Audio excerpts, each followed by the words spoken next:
The Literacy Assessment Portfolio has been a part of Avon-Maitland District School Board for many years. Developed by a team of dedicated and experienced teachers, the assessments were carefully designed and selected to represent a balance of foundational literacy skills that contribute to overall language and literacy development in the early years. The assessments are intended to be used as formative assessment tools to enable educators to make informed instructional decisions for every student. Over time, these formative assessments have been embedded in the culture of literacy in our primary classrooms, and more recently, instructions for extending the literacy assessment portfolio into the junior grades for students who have not yet met benchmarks by the end of grade 3. Over time, we have also seen many changes in literacy and understandings of how children learn, and the value we place on various skills in the context of literacy learning. As such, the literacy assessment portfolio has undergone a revision in the past year. This video has been developed to provide an overview of the changes, which include changes to timelines, changes to mastery expectations, changes to some assessments, and changes in roles and responsibilities.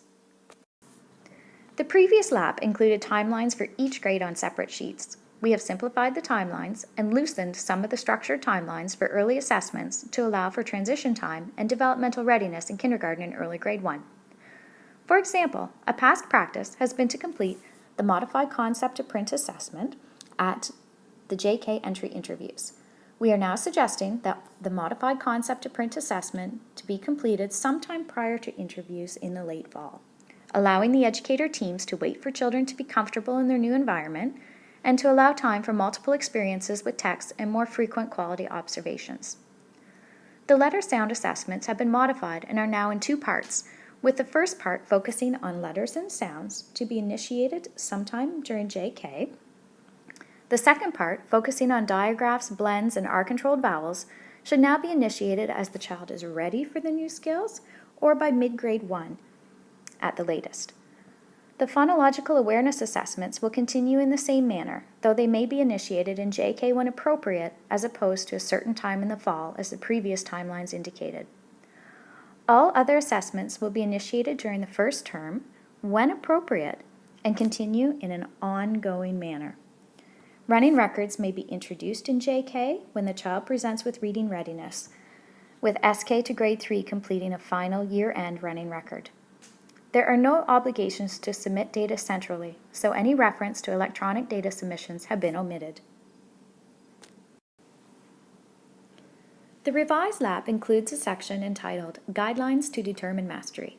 In this section, you will find guidelines and explanations for benchmarks and mastery. One of the most significant changes enables teachers to sign off on an assessment even if the assessment itself has not been completed, so long as the child has demonstrated mastery of the skill in various contexts and does not require a sit-down session with the assessment. Sources of this information may come from shared reading experiences with poems, rhyming, letter naming, and segmenting games played in small groups or one-on-one, or observations during writing or during guided reading. By flexibly viewing the child in many literacy environments, teachers may feel confident they have the observations necessary to sign off the assessments on behalf of the child. There are now boxes on the phonological awareness assessments to allow for this. All of the assessments allow for professional judgment of the child's skills in this respect. The new primary letter and sound assessment no longer tallies a score for the number of letters and sounds. Instead, it is arranged as a continuum of letters and sounds in a typical developmental trajectory. Ministry of Education requirements for kindergarten are that children should know most of the alphabet letters and sounds. This new assessment allows for tracking of those letters and sounds and noting which ones should be next on the child's learning plan. Similarly, the second part of this assessment does not have a tally list or a total score. High-frequency words are still an integral part of the lab. They have been reorganized into a continuum of easier to more difficult words along a scale of early to developing to proficient. There are no benchmarks for each grade, and the columns do not correspond to grades. At the end of kindergarten, it is appropriate to aim for a range of 25 to 35 sight words, including words from the child's world of environmental print that may not be on our standard lists. The Fountas and Pinnell Benchmark Assessment System is the board-supported assessment kit. The AM/PM benchmark systems may be used when a student has used all the corresponding levels in the Fountas and Pinnell kit. AMDSB supports the Fountas and Pinnell text gradient, which sets the following benchmarks for each grade. SK, levels B to C. Grade 1, level I. Grade 2, level M. And Grade 3, level P. A few changes have occurred to some of the assessments. The modified concepts of print assessment did not change. The phonological awareness assessments did not change. However, teachers may now check off if the skill has been observed in another literacy context. The previous assessments for letter and sound identification have been collapsed onto one assessment form. It is now called the Primary Letter and Sound Assessment. Current research has revealed many different paths to learning letters and sounds. Children acquire alphabetic knowledge through multiple paths: ABC order, frequency of use, visual similarity, letter-sound structure, pronunciation, and phonological similarities, and the multiple sounds that letters can make. All of these structures contribute to children's alphabetic acquisition.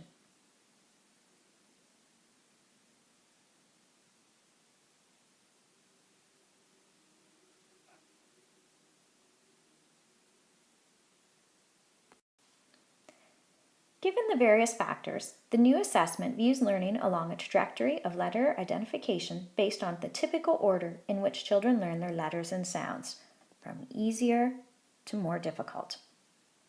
Letters and sounds are not always acquired in tandem. Uppercase and lowercase attributes also play a part in letter acquisition. With the first part of the assessment, it is recommended to begin with the letters in the child's name and the letters listed near the tops of the gradients. Using letter manipulatives or print cards would be acceptable, so long as there are only a few presented at a time. The page of random letters has been removed.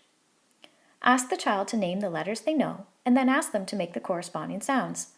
Highlight the letter on the recording sheet when the child has demonstrated to your satisfaction that they know the letter and the corresponding sound. When the child is no longer able to identify letters, select the next best letters to focus on for instruction and record them in the tracking sheet. Carry this information forward into your instruction and experiences with the child, and revisit when appropriate to continue to highlight the letters and sounds the child knows and to set new goals. Over time, review the patterns that emerge and determine if the child is progressing in a typical manner or if there is a need for more support. Remember that the Ministry of Education expectation is that by the end of kindergarten, children will know most of the letters and sounds. Part 2, Further Sound Identification, digs deeper into the diagraphs and blends that children typically acquire with mastery of alphabetic concepts. These items were on the previous assessment and represent a change of format and some additions or removals, but generally are the same. The examples provided on the assessment are samples and do not represent every possible combination. Articulation is not an error if you are confident the child is trying to say the correct sound. These assessments should not be initiated until the child demonstrates readiness or by mid-grade 1 at the latest. Children in JK or SK should continue on to these assessments if they are ready. As the child says the sounds, highlight the corresponding item. Use the information to help plan instruction and group students according to their instructional need. This portion of the assessment supports reading with fluency and represents additional foundational reading skills. High-frequency words have been reorganized into a continuum from early to developing to proficient, while ranging from easier to more difficult. There are no set grade level benchmarks for each grade. However, by maintaining the list for each student, it is possible to monitor upward growth and notice when the student may need more support. The columns do not correspond to grades. At the end of kindergarten, it is appropriate to aim for a range of 25 to 35 sight words, including words from the child's world of environmental print that may not be on our standard list. There is a new section in the Literacy Assessment Portfolio called Communication. Communication with families is an integral part of the assessment for, as, and of learning process. Many schools incorporate lab information into team meetings, early and ongoing identification meetings, professional learning communities, or school improvement planning. At times, it will be important to communicate with families on a student's growth and areas of concern. Some considerations when communicating with families. Ensure that communication is presented from an asset-based perspective. Focus first on what the student can do successfully or what they have already mastered, their growth, then provide the next skill they will continue to work towards achieving. Ensure that when asking families for home support, that the amount of work required is minimal and attainable, like a small group of words or letters rather than a whole list, and that it reflects an appropriate developmental progression of skill acquisition. Consider providing families with strategies, supports, and resources. And check in frequently with updates as children master skills. This gives positive feedback and an opportunity to present the next small groups of letters, sounds, or words. In the coming weeks, you will receive a new LAP handbook and appendices. Please replace the old version of the LAP with the new one in your binder. Should you require a new binder, please inform your principal. Please watch for updated student folders for new JK students. Additional folders can be requested. And continue to support student learning using the LAP. The Literacy Assessment Portfolio provides critical pieces of information for teachers and educators. It is important that the LAP play an integral part of conversations in the classroom and within the school. In addition to supporting instruction for students, the information contained within the LAP could be used as a source of information to inform school improvement, EOIDs, or determine a PLC focus. But most importantly, using the information gleaned from the assessments to inform instruction will lead to higher quality, targeted instruction that will have an impact on your students' literacy learning. Over time, we anticipate that the LAP will be revisited and revised as further understandings and research emerge. Like our ever-changing education profession, the LAP is an ever-changing document that will reflect and support student learning and teacher instruction. Thank you.